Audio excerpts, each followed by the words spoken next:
अस्सलाम वालेकुम dear students. इस लेक्चर में हम वेन डायग्राम के बारे में स्टडी करेंगे। वेन डायग्राम का आइडिया सबसे पहले एक ब्रिटिश मैथमेटिशियन जॉन वेन ने दिया था। बेसिकली वेन डायग्राम की मदद से हम सेट्स को पिक्टोरियल वे में रिप्रेजेंट करके समझने की कोशिश करते हैं। तो एक्सरसाइज 5.3 का क्वेश्चन नंबर 4 है। इसमें हमने वेन डायग्राम को यूज करते हुए इसके 6 पार्ट्स को सॉल्व करना है और इसका क्वेश्चन नंबर 4 का थर्ड पार्ट और फिफ्थ पार्ट आपके स्मार्ट सिलेबस का हिस्सा है, लेकिन मैं इन तमाम पार्ट्स को हल करके आपको बताऊंगा ताकि आप इसको अच्छे तरीके से समझ जाएं। तो सबसे पहले सेट यू लिखते हैं। जो यूनिवर्सल सेट है वो 1 2 3 4 से लेके अप टू सो ऑन तमाम एलिमेंट्स है इसमें 1 से लेके 10 तक। और सेट ए है 1 3 5 7 9। इसी तरह सेट बी है 2 3 4 5 और 8। तो सबसे पहले जो यूनिवर्सल सेट होता है उसको हम रेक्टेंगल बना के रिप्रेजेंट करते हैं। एक हम यहाँ पर रेक्टेंगल ड्रॉ करेंगे तो जो भी सेट्स आएंगे जो हमने स्टडी करने हैं वो इस रेक्टेंगल के अंदर आएंगे। ये जो रेक्टेंगल है ये यूनिवर्सल सेट को शो करती है। तो क्योंकि यहाँ पर हमारे पास दो सेट्स हैं, सेट ए और सेट बी, और यहाँ पर हम देख सकते हैं कि सेट ए में 3 और 5, इसी तरह सेट बी में 3 और 5 एलिमेंट्स कॉमन हैं। सो इन दोनों सेट्स की जो हम फिगर ड्रॉ करेंगे वो ओवरलैप करेगी। तो यहाँ पर देखें, अगर हम यहाँ पर ए ड्रॉ करते हैं और ये बी ड्रॉ करते हैं तो ये ओवरलैप करेंगे एक दूसरे को, क्योंकि दोनों में 3 और 5 कॉमन है। तो क्योंकि ये वाला जो पोर्शन है इसमें ए भी शामिल है और बी भी शामिल है तो यहाँ पर हम 3 5 लिख देंगे। और ए के जो बाकी एलिमेंट्स है 1 7 और 9 वो यहाँ पर लिखेंगे क्योंकि वो बी का हिस्सा नहीं है। इसी तरह बी के एलिमेंट्स 3 और 5 तो लिखे जा चुके हैं और जो बाकी एलिमेंट्स हैं वो हम यहाँ पर लिख लेते हैं 2 4 और 8। अब देखें 1 2 3 4 5 7 9 और 8, तो दो एलिमेंट्स हैं जो मिसिंग हैं, जो यू सेट का हिस्सा थे लेकिन ए और बी का हिस्सा नहीं है। वो एक 6 है और एक दूसरा एलिमेंट 10 है।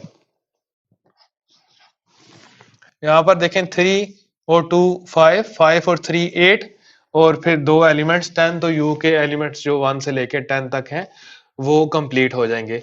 जो हाई क्लासेस में सेट्स आते हैं उसमें सिर्फ इतना गिवन होता है कि both the sets A and B are overlapping disjoint, या ए सबसेट है बी का या बी सबसेट है ए का। उस जो हाई क्लासेस हैं उनमें ए और बी के एलिमेंट्स नहीं बताए जाते। जस्ट इतना बताया जाता है कि ए या तो बी का सबसेट है या बी ए का सबसेट है, या दोनों ओवरलैपिंग है। ओवरलैपिंग मीन इनके कुछ एलिमेंट्स कॉमन है, या फिर ये बताया जाता है कि ए और बी डिसजॉइंट यानी कि इनका कोई भी एलिमेंट कॉमन नहीं है। तो देखें ये हमने यू सेट लिखा, यू के अंदर सेट ए है और सेट बी है। तो अगर मैंने रिप्रेजेंट करना हो सेट यू को तो मैं सेट यू को इस तरह रिप्रेजेंट करूंगा कि इस सारे को शेड कर दूंगा। आप शेड के लिए कोई भी कलर इस्तेमाल कर सकते हैं, किसी भी तरह की लाइनें इस्तेमाल कर सकते हैं। तो मैं स्लैंटिंग लाइंस लगाता हूँ, आप हॉरिजॉन्टल लाइंस भी लगा सकते हैं और वर्टिकल लाइंस भी लगा सकते हैं। आपने ये तमाम लाइनें इसको कंप्लीट कर लेना है।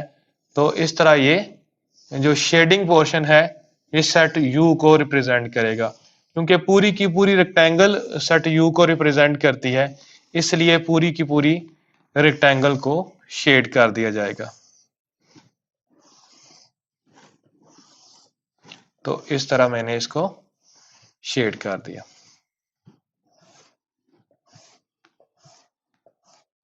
उसके बाद अगर मैं सेट ए को रिप्रेजेंट करना चाहता हूं तो बिल्कुल इसी तरह की एक और फिगर बनाऊंगा मैं,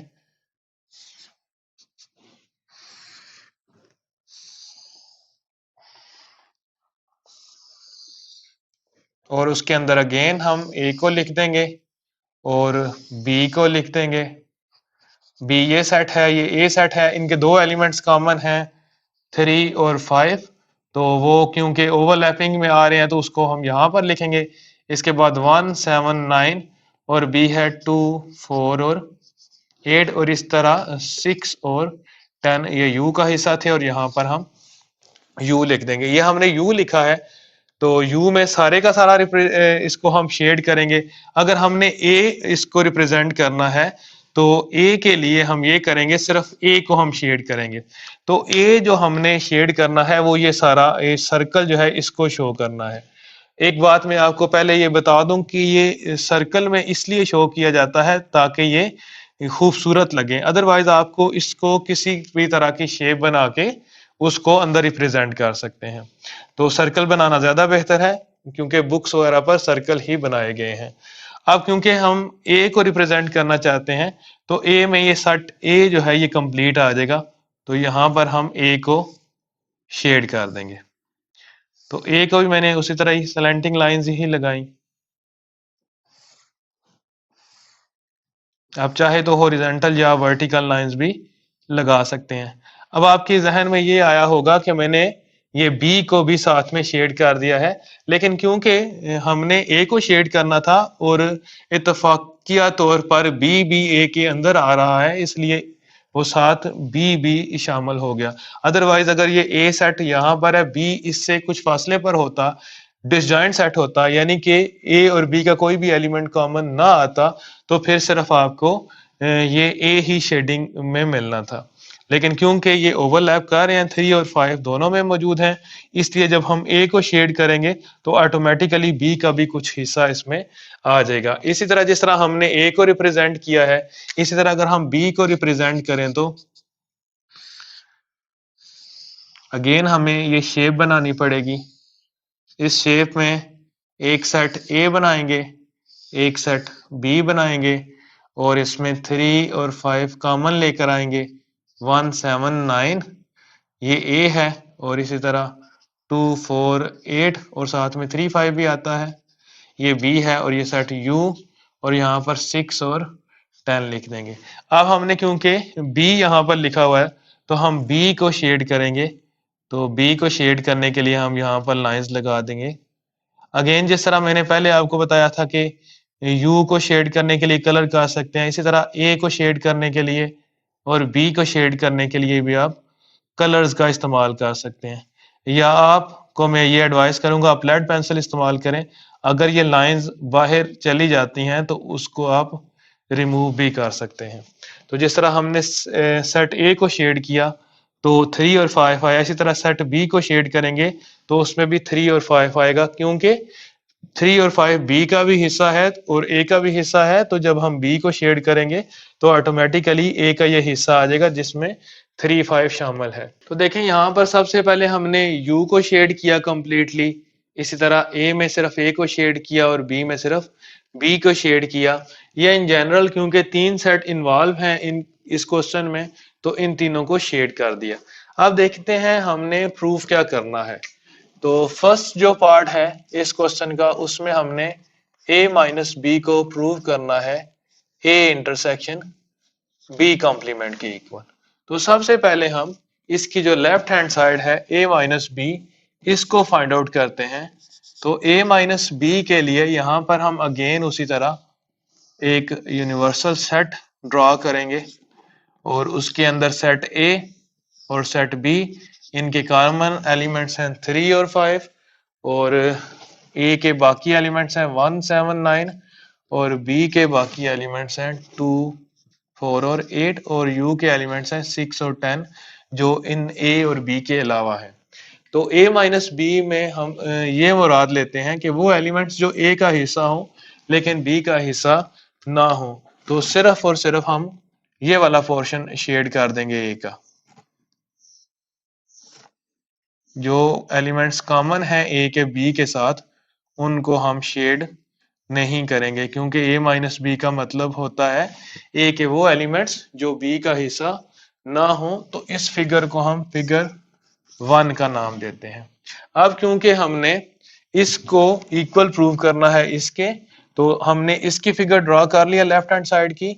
राइट हैंड साइड की फिगर ड्रॉ करने के लिए सबसे पहले हम बी कॉम्प्लीमेंट को उस बी कॉम्प्लीमेंट की वेन डायग्राम शो करते हैं। तो बी कॉम्प्लीमेंट की वेन डायग्राम शो करने के लिए हम यहाँ पर अगेन एक रेक्टेंगल ड्रॉ करते हैं जो कि यू को रिप्रेजेंट करती है।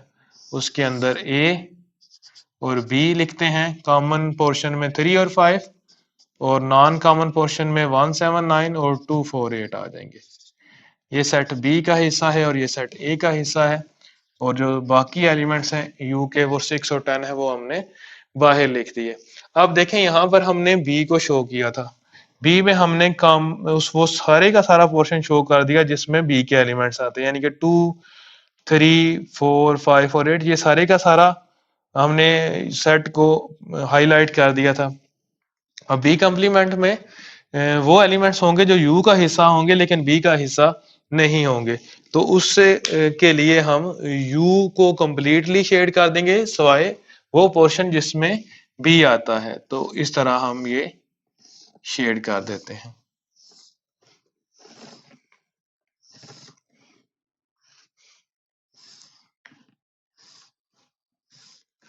अब आपने ये नहीं कहना कि 3 5 ए का हिस्सा है, हम बी कॉम्प्लीमेंट फाइंड आउट करने के लिए सिर्फ बी को देखेंगे और सिर्फ बी को हमने छोड़ दिया, बी के अलावा बाकी सारे का सारा पोर्शन आ जाएगा। और ए का ये 3 5 पोर्शन इसलिए निकला है क्योंकि ये बी के साथ कॉमन था, तो क्योंकि बी निकल रहा है तो ए का वो पोर्शन फिर निकल जाएगा जो बी के साथ कॉमन है। तो ये बी कॉम्प्लीमेंट फाइंड आउट कर लिया हमने। अब हमने ए का और बी कॉम्प्लीमेंट का कॉमन पोर्शन देखना है वो कौन सा है। तो ए इंटरसेक्शन बी कॉम्प्लीमेंट के लिए हम फिगर ड्रॉ करते हैं। अगेन उसी तरह की हम फिगर ड्रॉ करेंगे। हमने एक रेक्टेंगल ड्रॉ कर ली, रेक्टेंगल के अंदर सेट ए और सेट बी 3 5 इनका कॉमन है, 179 बाकी एलिमेंट्स हैं ए के और बी के बाकी एलिमेंट्स हैं 2 4 और 8। तो अब देखते हैं हमारे पास कि बी कॉम्प्लीमेंट और ए का कॉमन पोर्शन कौन सा है।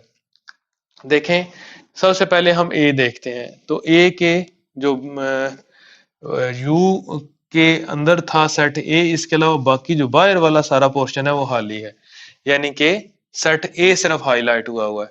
और इसमें देखें बी कॉम्प्लीमेंट में, तो बी कॉम्प्लीमेंट में बाहर वाला पोर्शन भी हाईलाइट हुआ है, तो बाहर वाला पोर्शन तो नहीं आएगा जो सेट ए और बी के बाहर है क्योंकि वो यहाँ पर खाली है, क्योंकि हमने इंटरसेक्शन लेना था, इंटरसेक्शन में तो कॉमन पोर्शन आता है, तो इसलिए बाहर वाला हिस्सा नहीं आएगा। इसके अलावा 248 वाला हिस्सा जो बी का है वो यहाँ पर हाईलाइट नहीं है, तो इसलिए 24 वाला पोर्शन 248 वाला पोर्शन भी नहीं आएगा। इसके अलावा 35 वाला पोर्शन यहाँ पर शेड नहीं हुआ लेकिन यहाँ पर शेड हुआ है, तो इसको क्योंकि इंटरसेक्शन है तो इंटरसेक्शन में दोनों में कॉमन होना चाहिए था फिर आना था, तो क्योंकि 3 5 इसमें है लेकिन उसमें नहीं है तो फिर ये इंटरसेक्शन में नहीं आएगा। लेकिन 179 यहाँ पर भी शेड हुआ है और 179 यहाँ पर भी शेड हुआ है, तो इसका मतलब है ए का वो हिस्सा जिसमें 179 आ रहा है वो इन दोनों सेट्स में मौजूद है। तो यानी कि हम कॉमन पोर्शन के तौर पर ए और बी कॉम्प्लीमेंट के वो हम इस पोर्शन को ले सकते हैं, तो इसको हम हाईलाइट कर लेते हैं।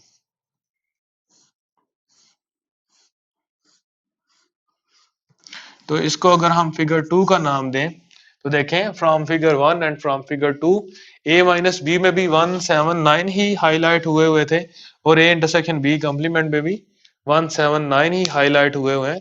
तो फ्रॉम 1 एंड 2 हम ये लिख लेंगे कि ए माइनस बी इक्वल होता है ए इंटरसेक्शन बी कॉम्प्लीमेंट में। तो इसी तरह हम नेक्स्ट लेक्चर में इसका जो सेकंड पार्ट है उसको हल करेंगे। उसके लिए ये 3 फिगर्स तो बिल्कुल सेम आएंगी, सो यहां से हम आगे उसको सेकंड पार्ट को अटेम्प्ट करेंगे, तो फिर देखेंगे कि उसमें दोनों साइड्स आपस में इक्वल आती हैं या कि आपस में इक्वल नहीं आती।